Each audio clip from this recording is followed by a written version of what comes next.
Praise the Lord. God is good and He's been with us today. And we are here to worship the Lord. Aren't we really blessed that God has, brought us here to worship and praise Him? Okay, let's turn to our Bibles to Acts chapter 10. Acts chapter 10. And I'll start reading from 1 to 4 in various sections. Acts chapter 10, verses 1 to 4.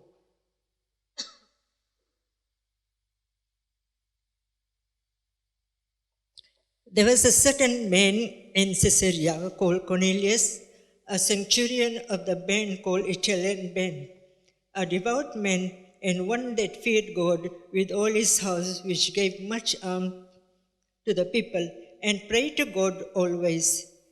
He saw a vision evidently, an angel of God coming into him and saying unto him, Cornelius. And when he looked on him, he was afraid and said, What it is, Lord? And he said unto him, Thy prayers and thine alms are come up for a memorial before God.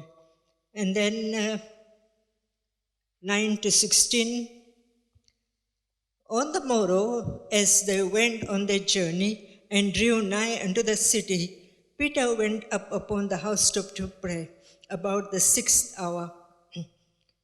And he became very hungry and would have eaten, but while they made ready, he fell into a trance.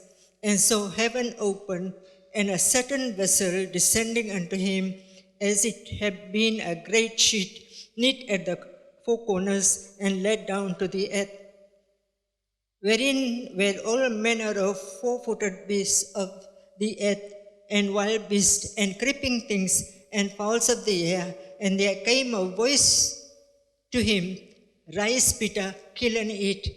But Peter said, Not so, Lord, for I have never eaten anything that is common or unclean. And the voice spake again, and the voice spake unto him again the second time, What God had cleansed, that call not thou common. This was done thrice, and the vessel was received up again into heaven. And then from verses 34 to 48. Then Peter opened his mouth and said, Of a truth, I perceive that God is no respecter of persons, but in every nation he that feareth him and walketh righteousness is accepted with him. The word which God sent unto the children of Israel, preaching peace by Jesus Christ, he is Lord of all.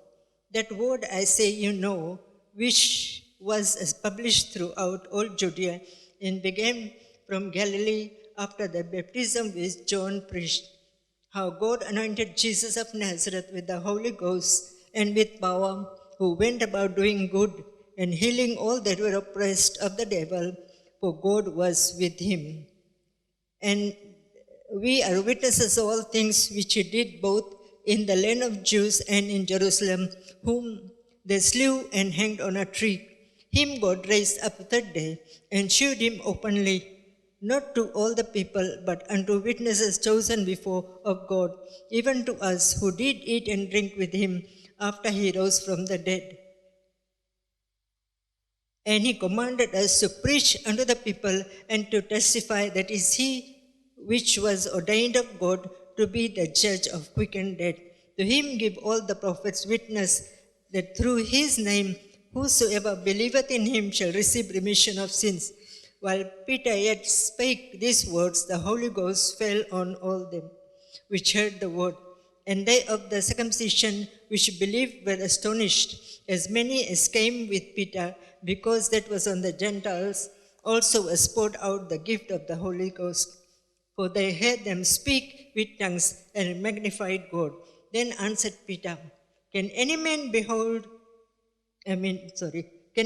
forbid water that these should not be baptized, which have received the Holy Ghost as we? And he commanded them to be baptized in the name of the Lord. Then prayed they him to tarry. certain days. Let's pray. Gracious Father, I come to thee.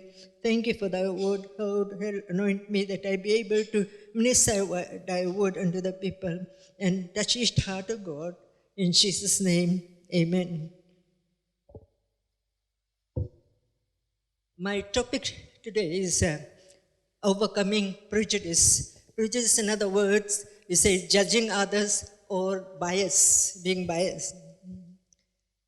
We look at the word prejudice. It's not a respecter of person.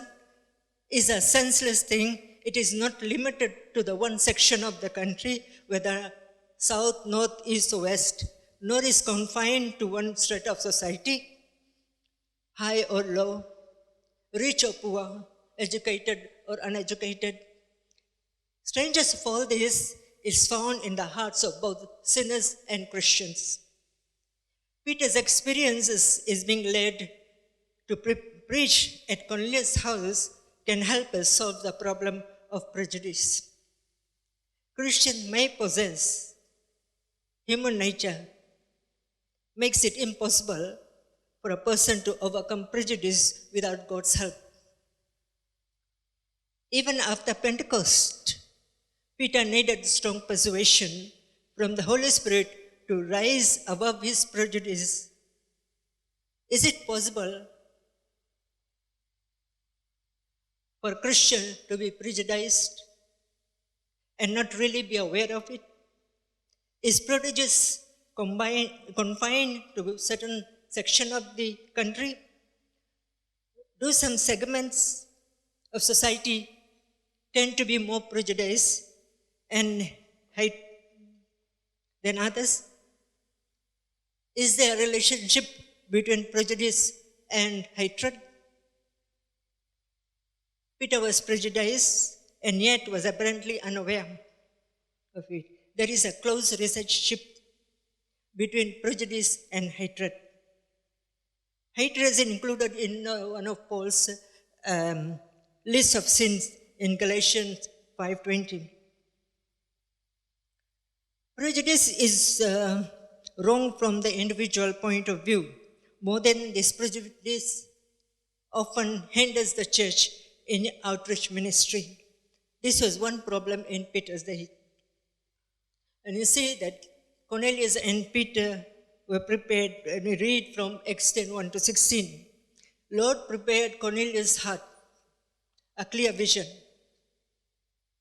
New Testament mentions several centurions who were outstanding. Cornelius was one of them and was the finest. Though he was a Roman reared in a pagan home, he was thoughtful man who became weary of idolatry. He came in contact with Jews and soon accepted the truth of one of the true God. As Cornelius' hunger for God deepened, he sought God continually in prayer and gave alms to the Jews out of gratitude for the truth he received from them. As a Gentile, however, he was still considered an alien from the commonwealth of Israel. It's outside the covenant and promises of God. Ephesians 2:1 we read, but God saw his heart and hunger and gave him a vision to ensure and guide him. In vision, Cornelius saw clearly an angel who assured him that his prayers and alms were acceptable to God as a memorial. Though Cornelius was a Gentile and could not go to the temple to worship or sacrifice, God saw these evidence of his faith and love and sent the angels to tell him what to do next. The angel did not preach the gospel to him, but that's not his task. But the angel did give him direction for finding a preacher. At Joppa, and Cornelius immediately obeyed. Each person has an individual role he or she can fill in doing God's work. Peter prepared. He had a perplexing vision, another one confusing. The next day about noon, Peter went up to the flat roof of Tanner's house to pray.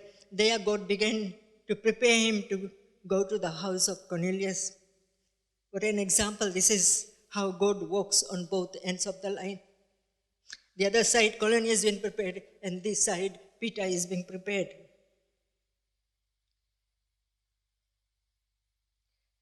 The vision God gave Peter was perplexing and confusing to him. God prepared for him by letting him become very hungry. Then he had a vision. He saw heaven open and a sheet coming down. We can understand that the sheet was perhaps a symbol of the world. Its four corners, a sign of God's desire to gather people from all directions. The variety of unclean animals represent the variety of races and types of mankind. And Peter did not understand this. To him, he was simply being asked to eat the food that was common and unclean. Peter reacted like any Jew brought up under the strict observance of the law. He protested, also revealed the same spirit he showed when he rebuked Jesus for the prophecy of the cross. It was a reaction coming from prejudice and preconceived ideas. For the moment he forgot to call him Lord. On this occasion, the Lord was patient, repeating the vision 3 times, emphasizing that what God has cleansed, Peter should not call common or unclean. Peter's viewpoint changes, and we read in from 17 to 23. Note the careful manner in which the Lord made clear his will to Peter. We see that the sheet descended 3 times, not just once. The man from Cornelius' house appeared at the most opportune time. And the Spirit instructed Peter to go with them. Peter finally understood the meaning of his vision. The Spirit's guidance. Acts 10, 17 to 23. The vision left Peter completely at lost. He did not understand it at all. While he was weighing it in his mind, the man sent by Cornelius arrived. Then the Holy Spirit spoke to him, told him of the 3 men that were looking for him, and told him to go with them, doubting nothing, for he had sent them. When the men explained that it was through an angel that God directed him to go with, God directed Cornelius to send for him, Peter invited them in to be his guest overnight. Then in the morning, Peter went with them. Peter knew, however, that the prejudice against the Gentiles was still strong among the Jewish Christians. They would be sure to question him and find fault with him for extending fellowship with the Gentiles. Peter therefore took 6 witnesses, good Christian, Jewish Christians, with him from Joppa. There would be needed to be witnesses afterwards when Peter was called to account for his action. Visions are sometimes capable of more than one interpretation. Here, as he took a step of faith and obedience in response to the Spirit, they were waiting for him. They were Gentiles who were unclean in the eyes of the Jews, but God had accepted their faith. The vision clearly applied to men, not just to food. Nevertheless, Peter did not forget good science and wisdom in his obedience. It does not hurt to recognize the problems or see the kind of foresight Peter showed in taking the 6 witnesses. This is especially so in dealing with prejudice. The Jews and Gentiles never got on in those days. It's only when Christ came, it made a difference. And we'll read on, as I say, from verses 24 to 33, it says, objection overruled. Cornelius' truth showed his faith and confidence in God by gathering the house full of his relatives and friends to wait for Peter. He had no doubt about whether Peter would come. Before Peter could get into the house, Cornelius rushed out and fell down before him, giving him a kind of reverential welcome he would have given a king. The Romans considered the kings at least some divine. Cornelius, in his ignorance, treated Peter as if it were. Peter did not condemn him. However, instead he simply lifted him, telling him that he was a man just like Cornelius. History records many interviews between great men, but none of them was so monumentous as that of Peter and Cornelius. Christ has given Peter the keys of the kingdom, and Peter with them now opens the gate for the entrance of countless millions of Gentiles believers. This is probably the first time a Jew had come willingly into a Gentile house to associate with them in a friendly way. Peter did it because God had removed his objections and showed him that no man should be called common or unclean. The Christian must consider no man untouchable. When Peter saw the sincerity of Cornelius and the way God had prepared the hearts of these Gentiles, he had no doubts about the meaning of his vision on the housetop, nor should we. Cornelius gave his own testimony what God had done. Thanked Peter for coming and expressed one desire of all Gentiles present to hear what God had given Peter to say. You see that Peter delivered a sermon. The way God opens when we continue to read in this chapter 34 to 35, as Peter began to speak, he emphasized that God is no respecter of person. He does not play favorites, nor does he pay attention to outward circumstances of race, color, or national background. Anyone of any nation who fears God and does right is accepted. The way is open to him to come to God regardless of his nationality. This was a new truth not only for Peter but for those Gentiles. Jewish exclusiveness had kept them away from close relationship with God. They had the Gentiles called dogs, but they never had that in Abraham and his seed, all the families of the earth would be blessed. They may have heard of God's promises to his people, but they did not know they could become heirs with Abraham of the same promise. God's word concerning Jesus, reading 36 to 43, the central part of Peter's message dealt with the death and resurrection of Jesus. He recognized that they already knew what had happened.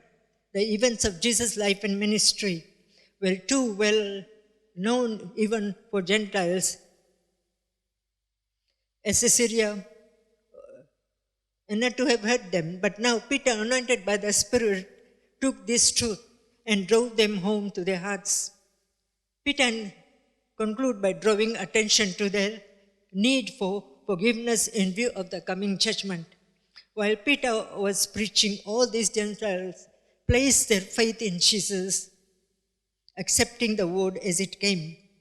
The result was a wonderful interruption, another Pentecost, as these believers spoke in other tongues and gave praise to God. As the Spirit gave them entrance, it is similar to what happened in the Pentecost day. Peter later called this like identical gift and identified it as another fulfillment of Christ's own promise to baptize in the Holy Spirit. This gift of Spirit falling on this Gentile was God's endorsement of their faith. When they received and accepted God's testimony to Jesus, they were spiritually setting the seal to the fact that God is true. God gave them divine assurance that they were now heirs according to the promise. All the Jewish Christians were amazed. How even when they heard the Gentiles speak in tongues, Peter's vision had not convinced them that prejudice was wrong. They had not really experienced God to save and fill Gentiles in the same way He saved and filled Jewish believers. When Peter heard the Gentiles speak in tongues, he did not need any more evidence. The Gentiles had received the Holy Spirit in the same way as Peter and his companion from Joppa did. The result was, even though the Gentiles were uncircumcised and not subject to the law, Peter accepted them as a full-fledged Christian and encouraged them to declare their faith and their identification with Christ in His death and resurrection by water baptism. Through the Spirit, they were part of the body of Christ. Who was Peter to refuse them? Is the Christian justified in remaining long in doubt as to God's will on this any matter? In obedience to God, Abraham left, not knowing where he was heading. He had only the Lord's promise, and that way would be made known. God might say unto Abraham that he was to go through. We do not know what means He used it doing so. For the Christians today, God's will about most things is clearly stated in God's word.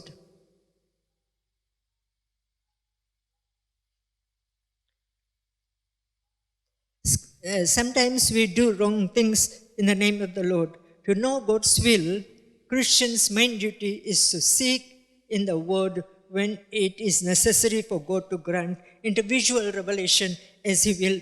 He does so with His certainty. To Pharaoh, the Lord gave 2 different dreams with the same message to make His purpose clear. The sheet descended 3 times before Peter for the same reason. Paul preached in the Corinthians, the 3rd preaching mission to them would establish what he taught. One need not strain them to know God's will. He will make it clear, not pointing finger to the scripture with closed eyes. Some people want to find God's will and they open the Bible and close their eyes and point and whichever the text, the finger falls on, and they read. I remember one place that he pointed a finger and he said, Judas hanging said. And the next one he pointed, he says, go and do likewise. So that's not the will of God. It's just we are thinking. Mm-hmm. So we don't close our eyes and look at the scripture, find God's will. Look in the Bible, read it, and know God's will. Are the vocation with which the believers can not engage and maintain his Christian testimony? There are obviously some jobs a Christian would not wish to hold. He would not want to be an employee of a liquor industry. Neither would he wish to operate a gambling house. It is unthinkable that he would manage a house of prostitute. Yet, what if being a politician or an automobile salesman or a career soldier? Can one engage in this occupation and remain an honest Christian? In his call, Christ said nothing to Matthew, the tax collector, about the necessity of separating from politics or order to follow him. No, nor did Jesus require Zacchaeus to stop being a publican in order to be saved. Rather, Zacchaeus understood that he must apply Christian principle to politics if he remains in his profession. Thus, he not only announced that he would cease being dishonest in collecting taxes, but he would restore with interest that which he had wrongfully taken. In the preaching of John the Baptist, soldiers were told do violence to no man, neither accuse any falsely. In short, they were to apply godly principle on the job. John did not suggest that to please God, they must change professions. In the Bible, many military men found favor with God. Why is it so difficult, even Christians, to overcome prejudice? Recognizing Peter's background as a devout Jew makes it somewhat understandable that the idea of entering a Gentile house was repulsive to him. Yet should not his salvation experience of years before he had freed him from prejudice? Why didn't Pentecost change all this for him? He had paid no attention to Jesus' teaching against mistreatment of persons just because they belong to other groups like Samaritans. Such questions are not, easy to answer. It remains a fact, however, that the multiple miracles of the story of Cornelius' conversion were necessary to get Peter to preach to the Gentiles.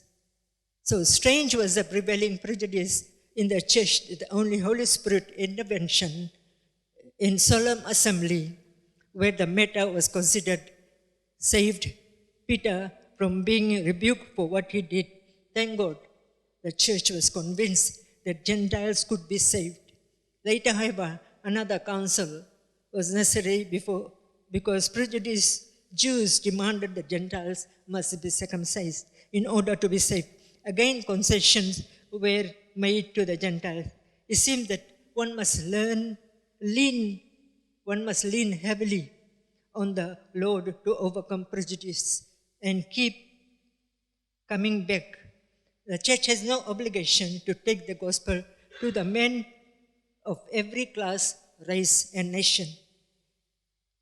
Let us get ourselves renewed and work and put aside the differences and prejudice and work together for the Lord.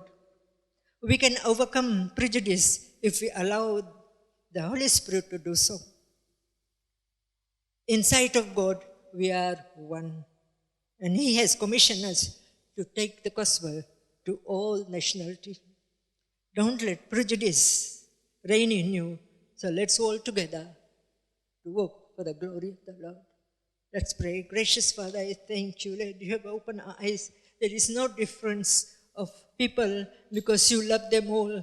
Because you loved us, that you gave your beloved Son to die on the cross, that through him that we, the world, might be saved. Father, I thank you that even if we had considered, we had prejudice, we had been biased, Father, help us, O God, that we know that you love everybody in spite of color, creed, whatever nationality, educated or uneducated, poor or rich, all you love them. And you thank you, Lord. I pray that you'll continue to bless each one. Help them guide as a minister to the other people that they don't know Jesus. Father, that they will not omit, they will not be prejudiced, but continue the work that you have called us to. Thank you, Lord. I commit each one in your hands. In Jesus' name, amen.